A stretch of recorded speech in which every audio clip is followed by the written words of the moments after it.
New intro. So much love and appreciation to those of you who have been with me for the 2 year period plus that I've been doing this.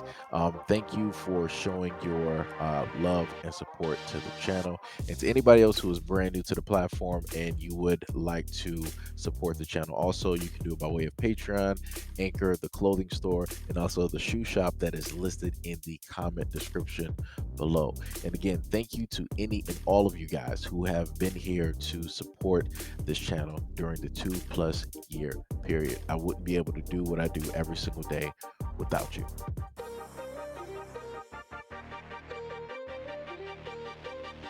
California teacher was arrested for allegedly having a relationship with a minor that he met online. John William Gundy, age 46, taught at Juan Rodriguez Cabrillo High School in Long Beach.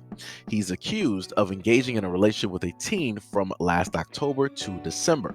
Gundy was charged with unlawful intercourse with a minor. On the high school website, Gundy is listed as a social studies teacher, though it's unclear if he was currently teaching there at the time. It is not immediately clear if the victim was a student where Gundy taught.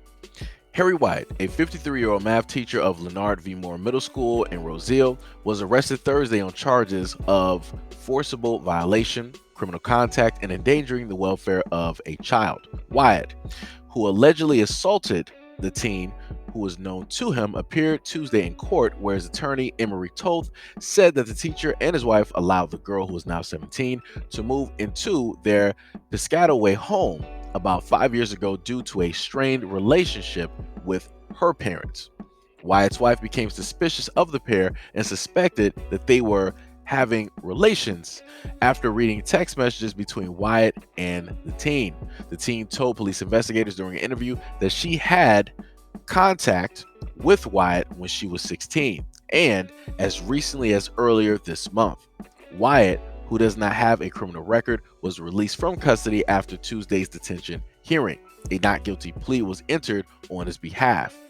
The website for Leonard V. Moore Middle School listed Wyatt as a 6th grade math teacher.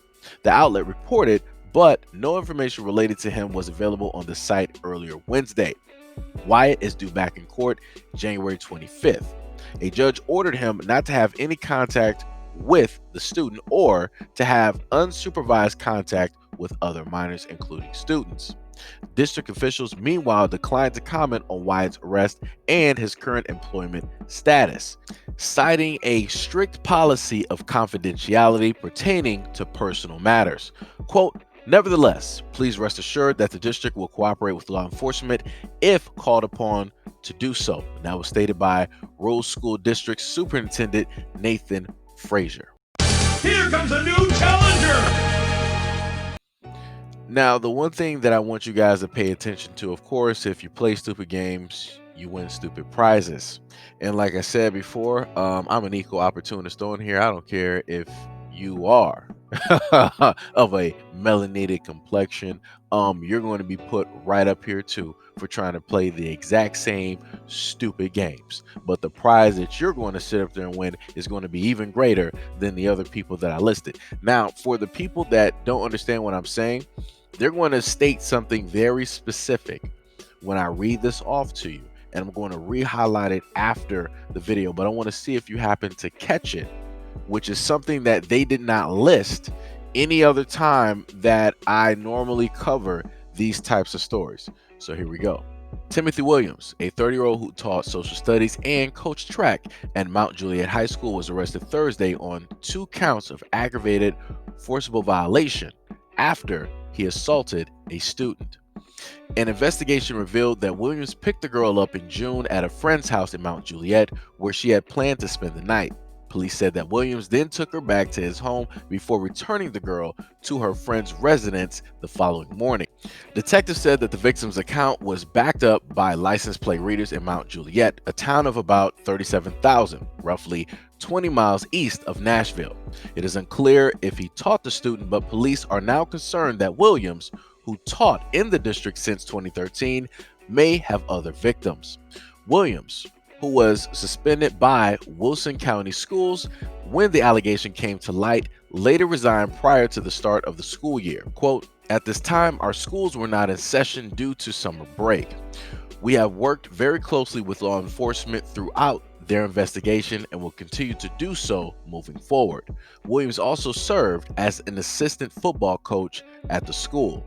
The former educator is also facing misdemeanor drug charges after cops found more than 30 grams of marijuana and drug paraphernalia at his home during the search on July 8th. It's unclear if Williams will remain jailed as of Thursday on a $50,000 bond. Now, versus the other two that I listed off to you, the main things that I wanted you to pay attention to is the fact that he has a $50,000 bond. Then they listed the fact that he served as an assistant coach, and then very specific, right? They stated that it is unclear if he taught the student, but police are now concerned that Williams, who taught in the district since 2013, may have other victims. So, how is it possible that this black man here, right, who did the exact same crimes, the exact same heinous crimes as the other two, is the only one where police are like, you know what? There's something else suspicious about this. We're going to do a search of his home. We got him on something else. And then we're going to do a further search to potentially inquire if he may have interacted, right? And had the same exact interactions that he had with that student with other students since he was a football coach and things of that nature since 2013 in that district. How is it possible that you're not tracking the whereabouts of the other two that I listed? Why aren't you going through, their friends or maybe family members, right? Or maybe phone chats, or why aren't you doing a search to inquire more evidence from their home electronic devices that they have there? Why is there such research? Like I said before, and I'm not against it. Understand what I'm saying, right? I'm not against the fact that they're doing all of this searching on the black man, right? Because he deserves it, because he put himself in that predicament. So if he gets 50, 60, or whatever years, that's what you get for playing stupid games, right? Very dangerous games. But what I'm saying is, I'm trying to show people how the court system is made to protect one group who is doing the exact same crimes, but go ahead and try to further punish the other group who do the exact same crimes in the exact same way, being a person in power, being a teacher, being a coach, whatever, what have you, right? Being a trusting, authoritative figure, supposedly. But like I said before, they're getting treated two different ways. The way that this should happen, whatever the black guy gets, the two, Caucasian teachers, they should get the exact same thing. So if the black guy gets 50 or 100 years, they should automatically give that directly to the other two teachers that I listed to you before. Like I said before, parents, pay very close attention to your kids. This is a clear-cut example of what takes place in the court systems, what takes place with these school districts. Every school district usually has this large book where they, speak. They turn to a page like, all right, this is what you say if you're on the news. This is what you say for XYZ response. Every school district has the exact same response when it deals with allegations of teachers with students. The exact same response. You can literally probably go through 10 years and roughly see the exact same wording, maybe paraphrasing here or there, or maybe a slight word change, but it's pretty much the exact same. It's not like they're taking responsibility from it, but it's not like they're exactly trying to hide what happened. You see how that works? It's not real accountability.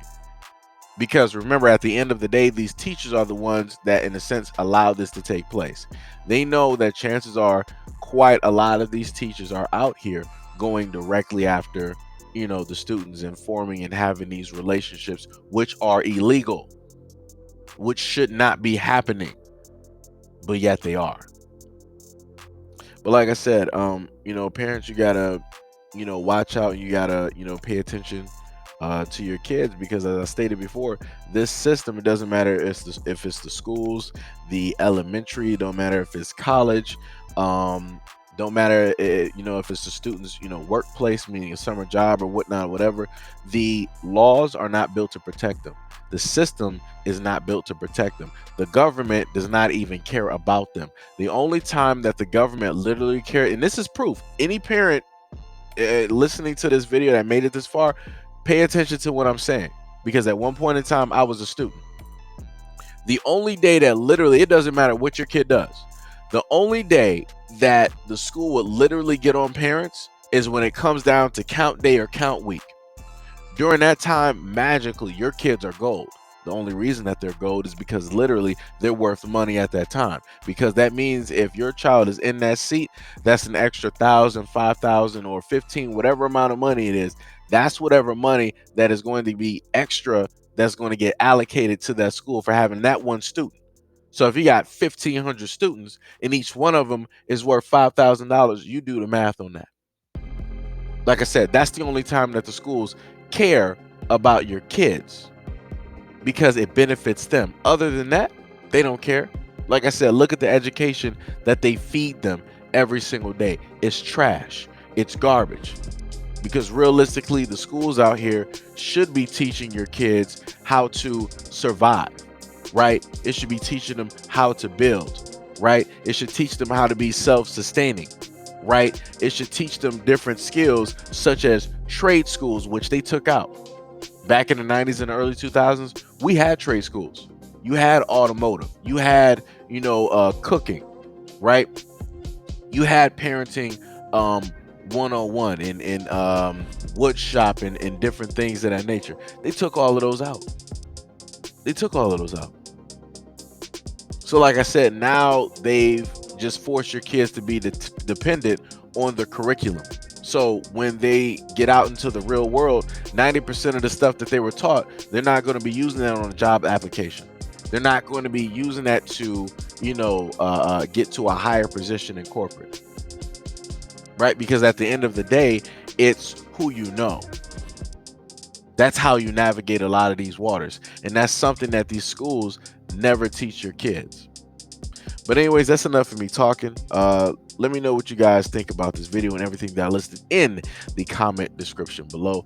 And as always, peace, love, and stay tuned for the next video.